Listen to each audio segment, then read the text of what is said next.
çalar Ela'ya bak bak, nefesim tükenir. Hayal değil bu, hayatın ta kendisi. Aşkımız şimdiden, aşkların efendisi.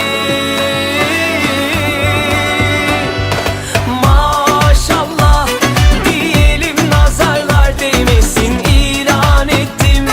Bu kalbin sahibi de sensin. Maşallah diyelim, nazarlar değmesin. Bugünü yaşa, yarını hayal et, çünkü hep benimlesin.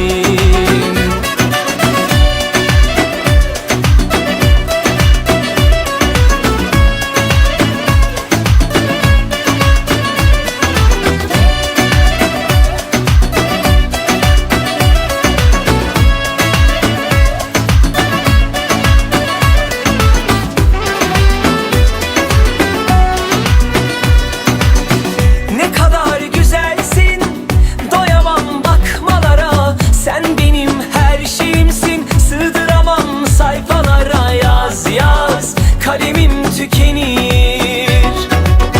Ne kadar narinsin, kıyamam dokunmaya. Ne güzel gözlerin var, güneşte çalar Ela'ya bak bak, nefesim tükenir.